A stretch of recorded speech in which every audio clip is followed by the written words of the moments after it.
খেয়াল করেন তাহলে দেখবেন যে আমাদের চারদিকেই বলতে মোটামুটি কিন্তু একদিকে সমুদ্র আর মোটামুটি ছোট্ট একটু জায়গায় মিয়ানমার আছে, আর বাকি দিক থেকে আপনার ইন্ডিয়াই তো আছে। তা আমি যার সঙ্গে সম্পর্ক করি না, ইন্ডিয়াকে পার হয়ে যে আমাকে সম্পর্কটা করতে হবে। এবং সেই সম্পর্কটা আমরা কখন করি? এই যে বলেন একটা জিনিস যে শত্রু হলো বন্ধু, এই চাণক্য নীতি যদি আপনি ফলো করেন যে শত্রু আমার বন্ধু, তো এই চাণক্য নীতি খুবই কার্যকর কখন জানেন? যুদ্ধের সময়, স্বাভাবিক শান্ত পরিবেশে না। এখন ভারতের শত্রু পাকিস্তান, ভারতের শত্রু চীন, তো আমরা চীনের সঙ্গে সম্পর্ক করে আসছি, ভারতের সঙ্গে বসছিলাম, বসার 2 দিন পরে দেখলাম যে আমাদের ট্রান্সশিপমেন্ট বাতিল হয়ে গেছে।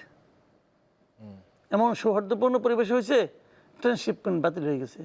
তো আমাদের লোকজনরা বলে, আমাদের যারা নাকি নেতৃবৃন্দ পর্যায়ে আছেন, বিরাটকে বিরাট বিশেষজ্ঞ জ্ঞানী চেয়ারম্যান, উনি বললেন এতে নাকি আমাদের কোনো ক্ষতি হবে না।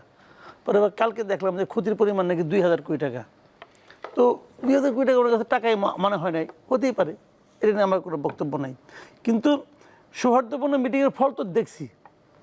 এখন আমরা আবার যাচ্ছি গিয়া ভারতের যে মানে শয়নের স্বপ্নে, ভারত যারা মনে করেন গালি দেয় যে তোরা পাকিস্তান পাঠাই দেবো, যারা গালি দেয় তারা পাকিস্তান পাঠাই দেবো, এরকম যাদের সঙ্গে সম্পর্ক, তাদের সঙ্গে আমরা মহরম করার চেষ্টা করি। সম্পর্ক আমি কারোর সঙ্গে খারাপ করতে বলি না, বাট বিষয়টা হলো কি, এগুলি করে আমি যদি লাভ হয় ভালো, যদি চীনের সঙ্গে মহরম করে, পাকিস্তানের সঙ্গে মহরম করে আমরা যদি ইন্ডিয়াকে আমার বাগে রাখতে পারি, খুব ভালো, আমি এত অস্বীকার করবো না, আমার তো কোনো সমস্যা নাই। কার কী হলে কী অসুবিধা, আমারটা ঠিক থাকলে হয়। যদি আমাদের সেরকম সামর্থ্য থাকে অতি উত্তম, যদি সামর্থ্য না থাকে তাহলে উত্তম নয়। কিন্তু আমার যেটা বেসিক কথা সেটা আমি বলি আপনাকে।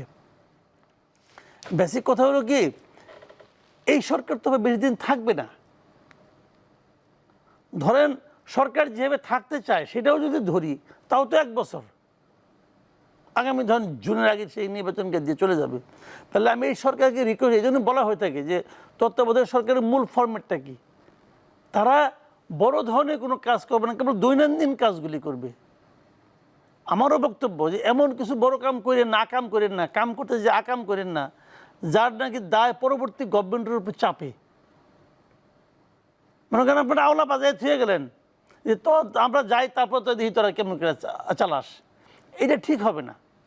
এটা কি পররাষ্ট্রনীতি কি অন্য কোনো নীতি, অর্থনৈতিক কোনো সিদ্ধান্ত, এগুলি করতে গেলে সাবধানে করা উচিত। কারণ আমি মনে করি যে পররাষ্ট্র নীতির ক্ষেত্রে বড় ধরনের কোনো সিদ্ধান্ত এই সরকারের না যাওয়া উচিত। কারণ আপনি যেভাবে যাচ্ছেন, এটা তো পরবর্তী পলিটিক্যাল গভর্নমেন্ট যদি আসে তাকে আবার চেঞ্জ করতে হয়, তখন আবার কিন্তু একটা আওলা বাজে। দরকারটা কী, আপনি দৈনন্দিন কাজগুলি করেন না, ইলেকশনে করেন, ইলেকশনের কোনো খবর নাই, সে মানে ডিঙ্গে যে পাকিস্তানের সঙ্গে সই করবে, যে দেশ নিজেই চলতে পারে না।